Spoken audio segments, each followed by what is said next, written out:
రాజమండ్రిలో కల్తీ పాల కలకలంపై సీఎం చంద్రబాబు నాయుడు వరుస సమీక్షలు చేపడుతున్నారు. అసెంబ్లీలోని ఛాంబర్లో ఉదయం మధ్యాహ్నం సమావేశంలు నిర్వహించారు.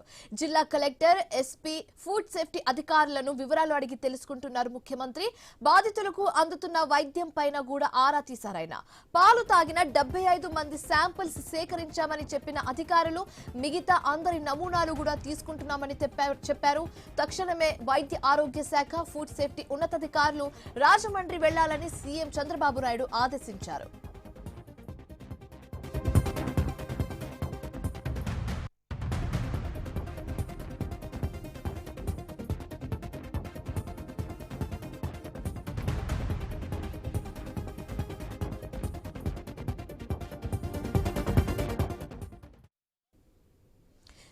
రాజమండ్రిలో కల్తీ పాల కలకలంపై CM Chandrababu Naidu day and night morning నుంచి మధ్యాహ్నం వరకు ఇప్పటి వరకు అన్ని సమీక్షలను చేపడుతున్నారు.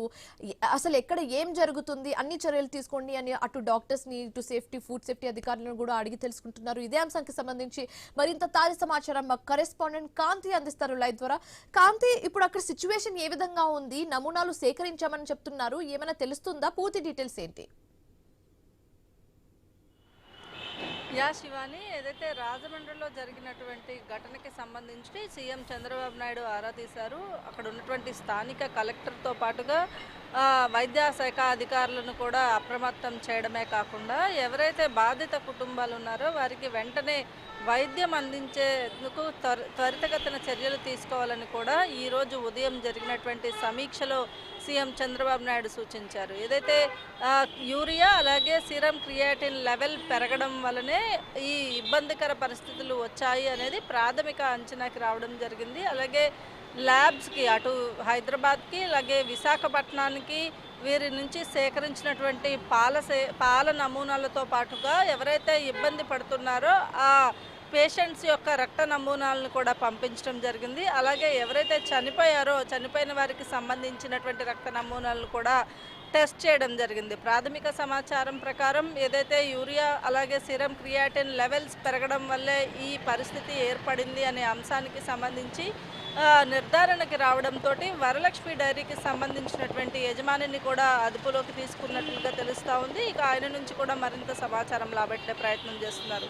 మొత్తం 106 కుటుంబాలకి సంబంధించి ఈ ఏదైతే మిల్క్ సప్లై జరుగుతోందో ఆ మిల్క్ సప్లై చేసినటువంటి నమూనాలతో పాటు మొత్తం 70 కుటుంబాల నుంచి ఇప్పటివరకు 70 మంది నుంచి నమూనాలు అయితే సేకరించినట్లుగా తెలుస్తూ ఉంది. ఇక దీనికి సంబంధించి ఎవరైతే 4 చనిపోయారని చెప్తూ ఉన్నారో చనిపోయిన బాధిత కుటుంబానికి 10 లక్షల రూపాయల నష్టపరిహారం ఇస్తామని కూడా ప్రకటించడం జరిగింది. ఇక దీనికి సంబంధించి వైద్య శాఖ అధికారులతో పాటుగా అటు మంత్రి సత్యకుమార్ సైతం ఈ ఘటనకు సంబంధించినటువంటి వివరాలను తీసుకుని సీఎం చంద్రబాబు నాయుడుకు అందించడంతో అటు హోంమంత్రి అనితతో పాటుగా మంత్రులందరితో కూడా సీఎం అసెంబ్లీ ఛాంబర్లో ఆయన సమీక్షను నిర్వహించడం జరిగింది. అలాగే మంత్రి కందుల దుర్గేష్ని కూడా అటు ఆయన రాజమండ్రి వెళ్ళాలని చెప్పి సూచించడంతో ఆయన అసెంబ్లీ నుంచి డైరెక్ట్గా రాజమండ్రి బయలుదేరడం జరిగింది. ఇక ఈ ఘటనకి సంబంధించినటువంటి